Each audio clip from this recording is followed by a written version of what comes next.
Adam Fisher read the number on his business bank account 3 times, hoping it would change if he just refreshed the app one more time. $1,140. His payroll for 4 employees was due Friday. Total needed, $18,600. He had 3 days. Adam was 34, running a small custom furniture company out of a warehouse space in Grand Rapids, Michigan, a business he'd built from a one-man garage operation into a real company with 4 employees over 5 years. Revenue the year before had hit $410,000. On paper, it looked like a success story. In his actual bank account, at this exact moment, it looked like the end of one. The trigger had been building for 2 months, but it landed all at once on a Tuesday. A commercial client who'd ordered $34,000 worth of custom office furniture, Adam's biggest order of the year, pushed their payment back another few weeks for the 3rd time, citing their own cash flow issues. At the same time, Adam's lumber supplier, tired of net 60 terms Adam had been stretching to net 75, cut off new orders until his existing balance was paid. And his commercial landlord, informed by email that morning, was raising Adam's warehouse rent by $600 a month starting next quarter. None of these 3 things alone would have broken him. Together, on the same week, they nearly did. Adam had built this business the way a lot of small business owners do, reinvesting almost everything back into growth, hiring before he technically could afford to, saying yes to bigger orders because saying no felt like leaving money on the table. It had worked, right up until the exact moment it stopped working, all at once, with no warning that felt loud enough to hear coming. He sat in his office, which used to be a supply closet, doing math on a legal pad because looking at the banking app one more time felt unbearable. 4 employees were counting on a paycheck Friday. 2 of them had families. One, Denise, had been with him since the garage days, back when payroll was just Adam paying himself whatever was left over, which was often nothing.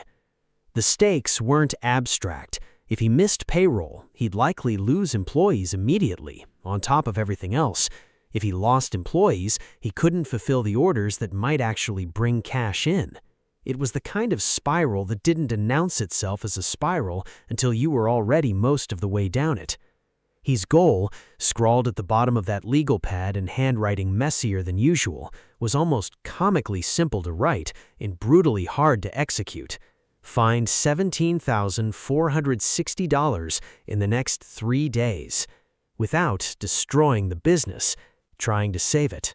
Adam's first move was the one every stressed business owner reaches for. He called his bank about an emergency line of credit, assuming 5 years of decent revenue history would make this a quick conversation. It wasn't. The loan officer was polite but clear. Anything meaningful would take 1 to 2 weeks minimum for underwriting, even on an expedited basis. And Adam didn't have 2 weeks. He had 3 days. He hung up and immediately called 2 online business lenders he'd seen ads for, the kind promising funding in 24 hours. One offered him $15,000 at terms that, once Adam actually read the fine print, worked out to an effective annual rate north of 60%.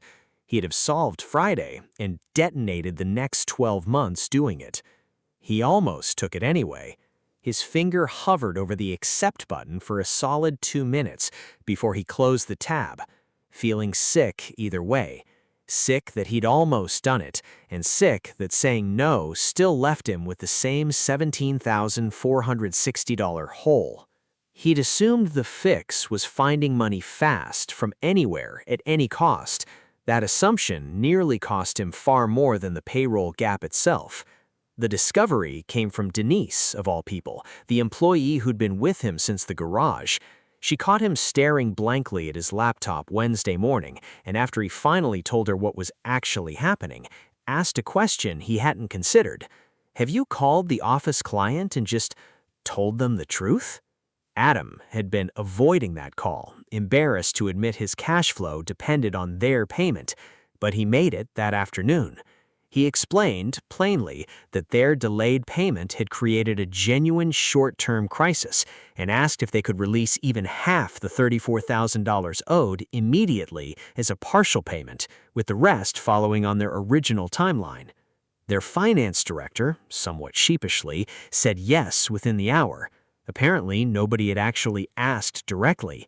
Adam had been quietly stewing instead of simply explaining his situation to the one party who could most easily help. $17,000 landed in his account Thursday morning. His first small win wasn't clever financial engineering. It was making an uncomfortable phone call he'd been too proud or too embarrassed to make 3 days earlier, and discovering that most of his 3-day crisis could have been shortened to about 3 hours if he just asked what he needed instead of assuming the answer was no. Payroll cleared Friday morning with $360 to spare. Adam didn't celebrate so much as sit very still for about 10 minutes. The particular stillness of someone whose adrenaline has nowhere left to go. Over the following weeks, he renegotiated terms with his lumber supplier, paying down the overdue balance in 3 installments instead of one lump sum, and in exchange got clearer, shorter payment terms going forward, instead of the informal net 75 arrangement that had quietly become a liability. He also asked the office furniture client for a deposit structure on future large orders, 50% up front instead of net 30 after delivery, which they agreed to without much pushback, again making Adam wonder how much unnecessary risk he'd been carrying simply by never asking. For about 6 weeks, it felt solved. Then the second problem showed up, and it made Adam realize the payroll scare hadn't been a fluke. It had been a symptom. Going through his books properly for the first time in months with an accountant he finally hired instead of doing it himself in spare hours, Adam discovered his actual profit margins were thinner than he had assumed on almost every job. He'd been pricing custom furniture based on materials cost plus a rough labor estimate, without accounting properly for the warehouse rent, equipment maintenance, insurance, and his own time. On paper, $410,000 in revenue looked healthy. In reality, after true costs, his margin was closer to 6%, thin enough that one delayed client payment could nearly sink the entire operation, exactly as it almost had. This sent Adam into a real investigation, working with his new accountant to rebuild his pricing from the ground up. He learned to calculate a true, fully loaded cost per job, materials, labor, a proportional share of fixed overhead, and a margin built in on purpose instead of whatever was left over by accident. Some existing client relationships couldn't absorb the new pricing, and he lost 2 smaller accounts over it, but the jobs he kept were now actually profitable, not just revenue generating. He also built something he'd never had, a cash reserve policy. A fixed percentage of every payment received now went automatically into a separate account, untouched, specifically so a single delayed client payment could never again come within 3 days of stopping payroll. The transformation wasn't really about surviving one bad week. It was Adam discovering that his business had been growing on top of a foundation that was never actually stable, in building a real one underneath it. A year after that Tuesday morning refresh of his banking app, Adam's furniture company brought in $460,000 in revenue, only modestly more than the year of the crisis, but this time, actual margins sat at 19%, not 6%, and a cash reserve of $31,000 sat quietly in a separate account, untouched, existing specifically so he'd never again have to find $17,460 in 3 days. Denise is still with him. She likes to remind him whenever business gets stressful that the whole crisis got solved by a question she asked him over his shoulder while he was staring blankly at a spreadsheet, not by some clever financial maneuver he came up with himself. Adam doesn't argue with that version of events, mostly because it's true. He still has the tab from that 60% effective rate lender bookmarked, not because he'd ever use it, but as a reminder of exactly how close he came to solving one crisis by manufacturing a much bigger one. He calls it, half joking, his almost folder. The framework underneath his story turned out to be less about the 3-day scramble and more about what it exposed. Ask directly for what you need before assuming the answer is no. Adam's biggest single fix came from one honest phone call he'd avoided out of pride, not from any lender or loan product. Know your true margins, not your revenue, because a business that looks successful on top-line numbers can still be one delayed payment away from collapse if the real costs were never properly counted.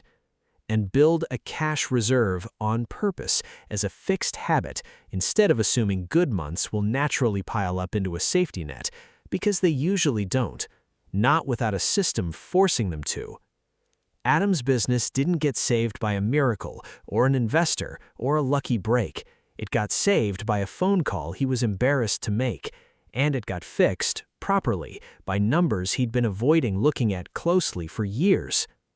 Maybe the reader isn't 3 days from missing payroll.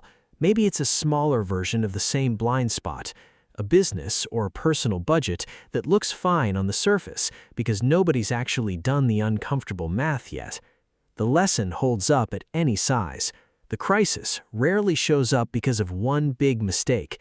It shows up because several small, avoidable gaps went unexamined for too long until they all landed in the same week. If you're new here, hit that subscribe button right now, because every week we break down exactly how everyday Americans can build genuine financial momentum from wherever they are.